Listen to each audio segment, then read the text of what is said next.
जय हिंद मित्रों, मैं ललित तस्लीम अपने चैनल सावधान भारत में आपका स्वागत करता हूं। मित्रों, दक्षिण भारत के एक बहुत बड़े ईसाई मत प्रचारक हैं जिनका नाम है पॉल दिनाकरन। पॉल दिनाकरन जी जीसस कॉल्स नाम से एक मिनिस्ट्री ईसाई संस्था संचालित करते हैं।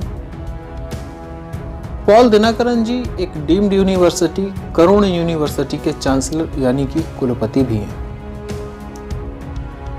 गत 20 जनवरी 2021 को आयकर विभाग ने उनके कोयंबटूर और चेन्नई स्थित अडयार ऑफिस में छापा मारा।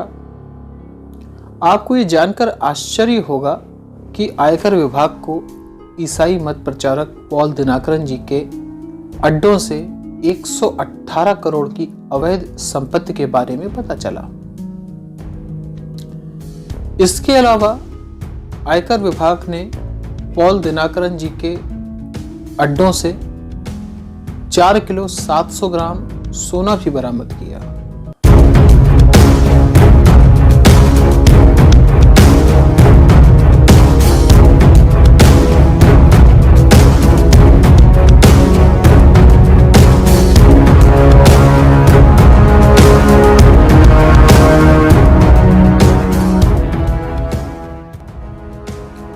मित्रों, जब मैं चेन्नई में रहा करता था आज से लगभग 8-9 वर्ष पूर्व, तब पॉल दिनाकरन जी की मिनिस्ट्री के ही एक ईसाई मत प्रचारक ने मुझसे संपर्क किया था और मुझे ईसाईयत में कन्वर्ट होने के लिए दावत दी थी।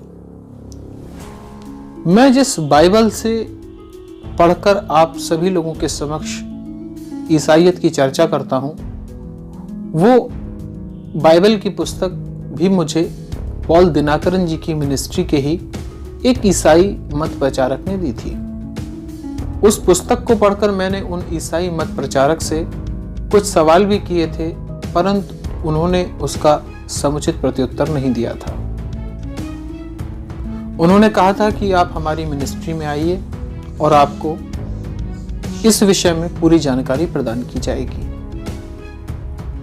उसके बाद मैं पॉल दिनाकरन जी के शिष्यों के द्वारा आयोजित होने वाली विभिन्न कलीसियाओं में गया और मैंने वहां पर ईसाईयत से जुड़े हुए कई प्रश्नों को उनसे किया, परंतु किसी भी ईसाई मत प्रचारक ने मुझे मेरे प्रश्नों का समुचित प्रत्युत्तर नहीं दिया। पॉल दिनाकरन जी की जो संस्था है जीसस कॉल्स, वो न केवल दक्षिण भारत में बल्कि पूरे भारत में सेवा के नाम पर मतांतरण को प्रमोट करती है। यहां तक कि भारत ही नहीं, उनका नेटवर्क भारत के अलावा अन्य देशों में भी फैला हुआ है। तो जब 20 जनवरी 2021 को आयकर विभाग ने उनके ठिकानों पर छापा मारा और इस अवैध संपत्ति के बारे में खुलासा किया, तो मुझे बिल्कुल भी आश्चर्य नहीं हुआ। इसके पीछे की मुख्य वजह यह है कि मैं पॉल दिनाकरन जी और उनकी संस्था के कार्यों के बारे में बहुत पहले से अवगत था। पॉल दिनाकरन जी की संस्था को भारी मात्रा में विदेशी फंडिंग प्राप्त होती है, जिसके दम पर वो पूरे भारत में और भारत के अलावा अन्य देशों में भी ईसाईयत का प्रचार और प्रसार करते हैं और लोगों को ईसाईयत के अंदर मतांतरित कराते हैं। पॉल दिनाकरन जी की संस्था के ऊपर जो चोरी के आरोप लगे हैं, वो बहुत ही गंभीर आरोप हैं। ईमानदारी, शुचिता, सत्यवादिता जैसे विषयों पर जो वो लोगों को उपदेश दिया करते हैं, वो उन उपदेशों पर स्वयं कितना अमल करते हैं।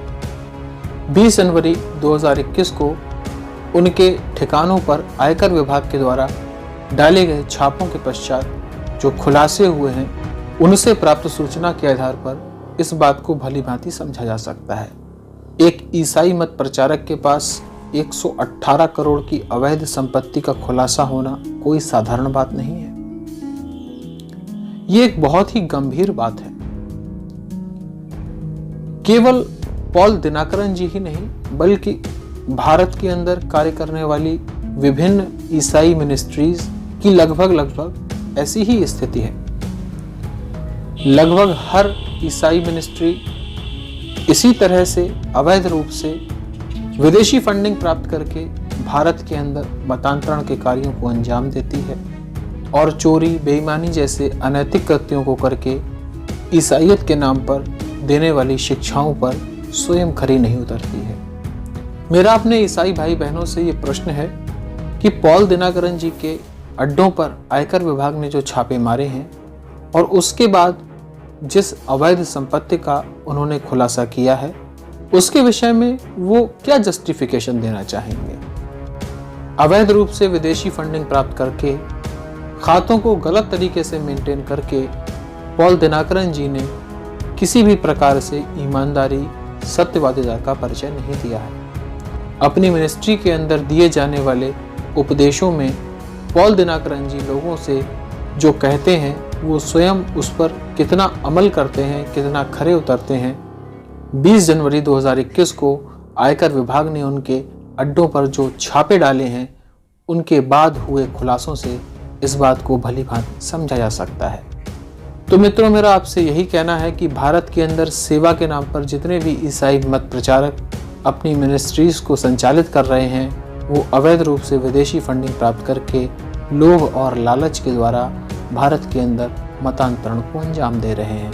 पॉल दिनाकरन जी के अड्डों पर आयकर विभाग के द्वारा डाले गए इन छापों के उपरांत प्राप्त हुई सूचना से मेरी इस बात की पुष्टि होती है।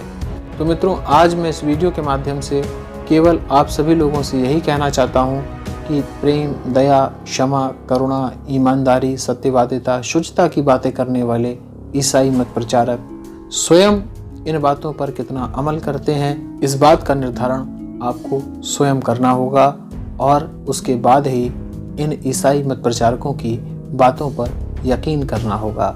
तो मित्रों, मिलते हैं अगले वीडियो में। जय हिंद।